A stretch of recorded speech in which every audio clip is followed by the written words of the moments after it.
తెలంగాణ రాష్ట్రానికి సంబంధించి సెప్టెంబర్ 17వ తారీఖును ఒక్కొక్కరు ఒక్కొక్క రకంగా చెప్పుకుంటూ ఉంటారు. ఇక బీజేపీ పార్టీ మాత్రం ఇక కేంద్ర ప్రభుత్వం తరపునే ఇక్కడ గత 2 సంవత్సరాలుగా అధికారికంగా విమోచన దినోత్సవాన్ని అయితే జరుపుతూ ఉంది. ఇక తెలంగాణ రాష్ట్ర ప్రభుత్వం కూడా ఖచ్చితంగా విమోచన దినోత్సవాన్ని జరపాలంటూ ముఖ్యమంత్రి రేవంత్ రెడ్డికి బీజేఎల్పీ ఏలేటి నేత ఏలేటి మహేశ్వర్ రెడ్డి ఒక లేఖను అయితే రాయడం జరుగుతూ ఉంది. దానికి సంబంధించినటువంటి లేఖ విషయంలో మాట్లాడదాం.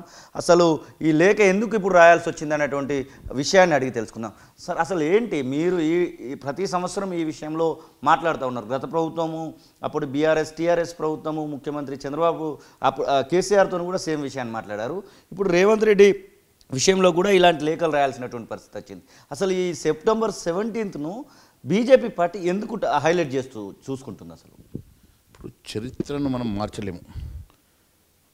యావత్ భారతదేశంలో 1947 ఆగస్టు 15కు స్వతంత్రం వచ్చి యావత్ భారతదేశం స్వేచ్ఛగాలులు పీలుస్తున్నటువంటి సందర్భంలో తెలంగాణ రాష్ట్రం ఇంకా నిరంకుశ నిజాం రాజు పాలనలో ఇక్కడ అరాచకమైనటువంటి పాలన ఇంకా కొనసాగింది.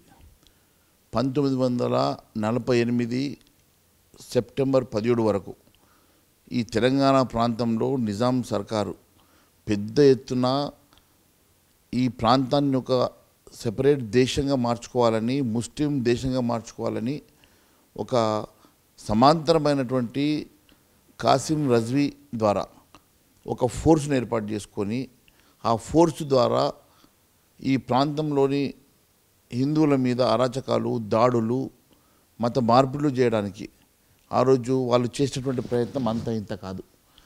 ఆ తరుణంలో కాసిం రజ్వీ చేసినటువంటి రజాకర్ అనే ఫోర్స్ ద్వారా ఈ ప్రాంతంలో కొన్ని వేల మంది హిందువులను ఊచకోత కోయడమే కాకుండా కొన్ని వేల మంది మహిళల్ని అపహరించుకెళ్ళడము, మానభంగాలు చేయడము, వాళ్ళని మత మార్పిడి చేసి ముస్లింలుగా మార్చినటువంటి నిరంకుశ పాలనకు వ్యతిరేకంగా ఆ రోజు హిందువులందరూ ఏకమై నిజాం రాజు మీద యుద్ధాన్ని ప్రకటించి వారంతా కూడా సాయుధ పోరాటాన్ని సైతం చేసి ఈ ప్రాంతంని విముక్తి చేయించుకోవడానికి వారు ఉద్యమాన్ని తారాస్థాయికి తీసుకెళ్తే ఆ రోజు సర్దార్ వల్లభాయ్ పటేల్ గారు పోలీస్ యాక్షన్ పేరు మీద ఈ ప్రాంతానికి ఫోర్స్ను పంపించి, మిలిటరీని పంపించి యుద్ధం ప్రకటిస్తే నిజాం రాజు తలవంచి ఆ రోజు ఈ ప్రాంతానికి విముక్తినిచ్చి భారతదేశంలో విలీనానికి ఒప్పుకున్నాడు.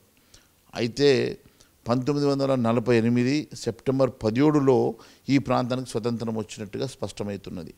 దాని తర్వాత అప్పటికి కూడా ఈ ప్రాంతంలో ఇంకా పూర్తిగా ప్రజాపాలన కానీ ప్రజాస్వామ్యం కానీ నెలకొలలే. ఎందుకంటే 1948 సెప్టెంబర్ 17 తర్వాత ఒక లెఫ్టినెంట్ జనరల్ చౌదరిని ఇక్కడ అపాయింట్ చేసి ఆయనను 4-5 నెలల పాటు ఇక్కడ కొనసాగించిన తర్వాత ఒక ఐసీఎస్ ఆఫీసర్ని ఇక్కడ అపాయింట్ చేసి మరి ఆయనకు 4 మంత్రుల కమిటీ వేయడం వల్ల ఈ ప్రాంతాన్ని 1952 వరకు ఈ ప్రాంతంలో ఎన్నికలు లేవు. 1952లో మొట్టమొదటిసారిగా ఎన్నికలు జరిగి బూర్గుల రామకృష్ణారావు గారు ముఖ్యమంత్రిగా రావడం జరిగింది.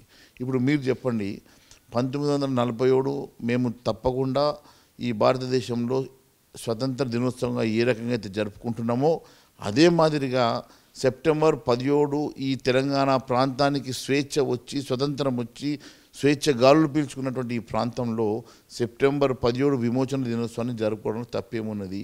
ఎందుకు ఈ రాష్ట్ర ప్రభుత్వం వెనుకంజ వేసి ఆ రోజుని మర్చిపోయే విధంగా రకరకాల పేరు పెట్టడానికి కారణం ఏంది? ఎందుకు ప్రజాపాలన దినోత్సవం పెట్టాలనుకుంటున్నారు?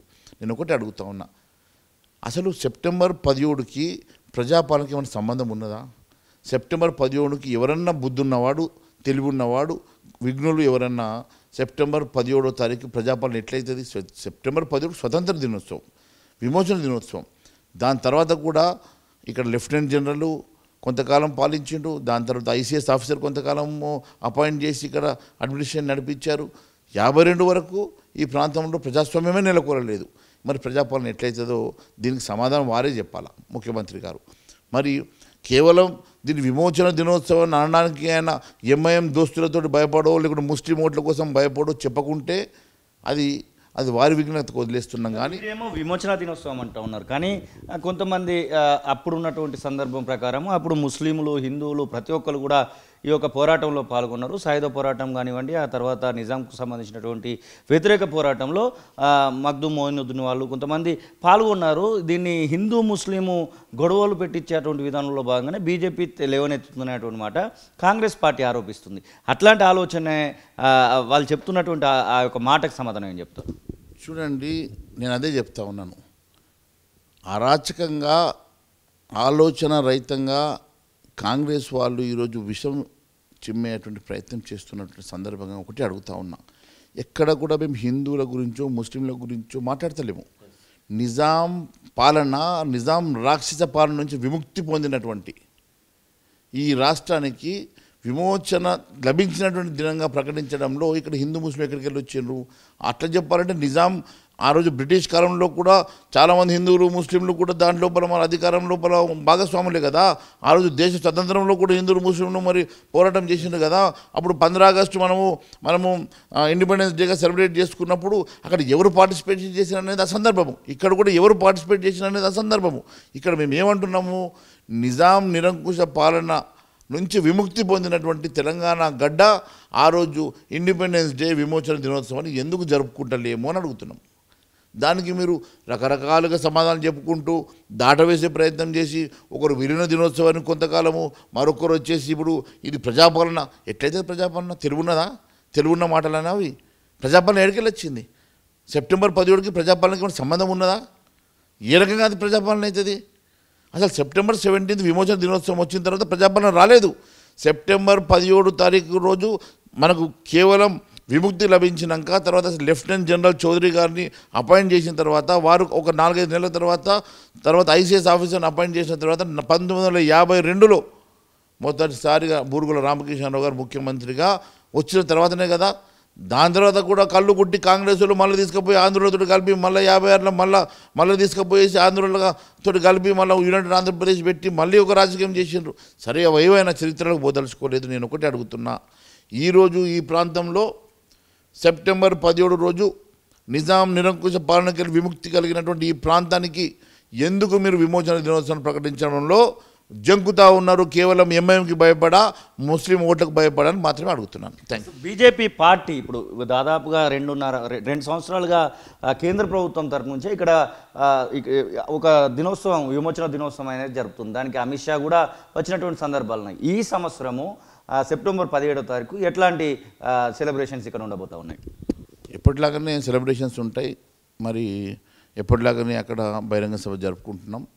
ఖచ్చితంగా సెప్టెంబర్ 17 విమోచన దినోత్సవాన్ని మేము అధికారికంగా ఏ రకంగా కేంద్ర ప్రభుత్వం ద్వారా జరుపుకుంటున్నామో, తెలంగాణ రాష్ట్రంలో భారతీయ జనతా పార్టీ అధికారంలోకి వచ్చినాక సెప్టెంబర్ 17ని అధికారికంగా మేము తెలంగాణ విమోచన దినోత్సవంగానే జరుపుకుంటాం.